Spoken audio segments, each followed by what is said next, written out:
Oh, say does that Star-Spangled Banner yet wave o'er the land of the free and the home of the brave. Odds are, even if you don't know the story behind those words, you've heard them before. And if you live in the United States, chances are pretty good that you've had a powerful emotional reaction to the performance of that song live. Now, when we think about the story of the Star-Spangled Banner, not a lot of us realize where it comes from and what it became. It started out as a simple song written by Francis Scott Key, who was an eyewitness to the Battle of Baltimore. And he wrote about what he saw and what he felt. And that song was dedicated to the inspirers of the song, the defenders of Baltimore in 1814. Now, as it becomes a national anthem over the course of several decades, it becomes so much more. It becomes a national icon as well. And that song would give voice to many people who wanted to bring to the fore issues of national concern. And so the song and its complicated history present a song that becomes stirring, it becomes complex and often controversial, but it gives voice to the American people. And in a nation where the freedom of speech and freedom of expression is not just a value, but a right that is enshrined in the United States Constitution, a fundamental right, in this nation, that song gives people an opportunity to have a voice. And the Star-Spangled Banner has become that since its writing in 1814. Now, as you can imagine, a song written about a great victory set to a familiar tune became very popular very quickly. And after it was performed in Baltimore, it spread rapidly throughout the young United States and captured the Americans' imagination. It gave them a theme, it gave them a story. And throughout the 19th century, people would mobilize the Star-Spangled Banner to their cause.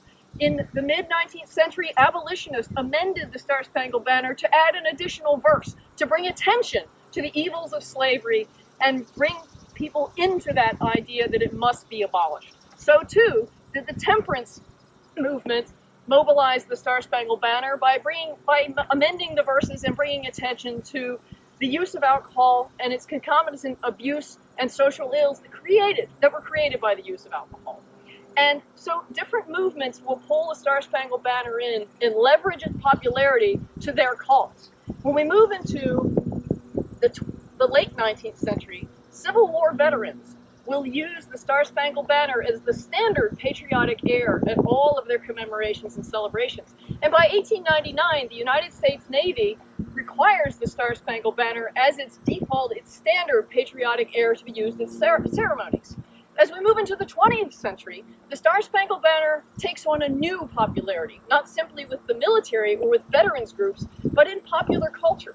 In 1916, President Woodrow Wilson made it the required song for the military ceremonies, but in 1918, the Star-Spangled Banner made its debut at the World Series. So in the world of baseball, the Star-Spangled Banner makes its first appearance, and it will continue to do so ever since then. But also in 1918 is when Congressman J. Charles Linthicum introduced the first of 6 bills to make the Star-Spangled Banner the national anthem of the United States.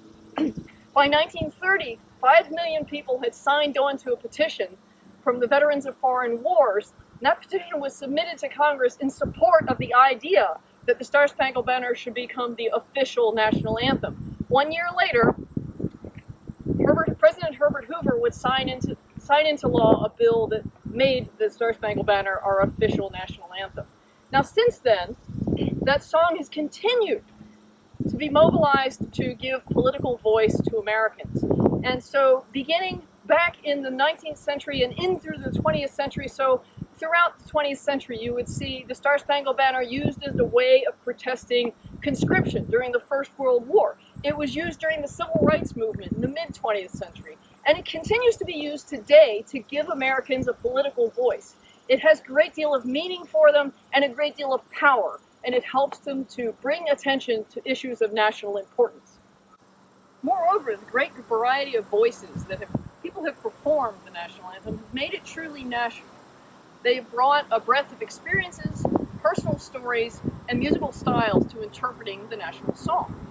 In 1944, composer and refugee Igor Stravinsky created a choral arrangement of the national anthem that though it was unconventional, he offered up as an anthem of gratitude of his own for his opportunities in the United States and to mobilize patriotic spirit during the Second World War.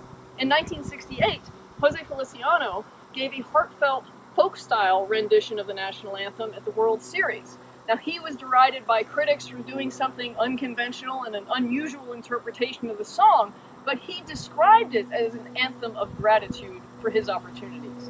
And in 1969, guitarist and Army veteran Jimi Hendrix created a very unusual version of the national anthem that not only shocked some, but it also, with its static-filled sound, captured the spirit of the times during that period. And since that time, a variety of performers have brought their own style and experiences and backgrounds to the national anthem. Performers such as Mark Anthony, Lady Gaga, Faith Hill, Marvin Gaye has a wonderful rendition, and Whitney Houston, which is by far one of the top 10 favorites of our visitors here, they brought their own personal styles to the song and giving it that truly national idea of diversity and the great variety of voices that make up the United States. So as we reflect this week upon the ideas of bravery, the ideas of freedom, the ideas that Keed writes about in the national anthem, please tell us in the comments what that song means to you today.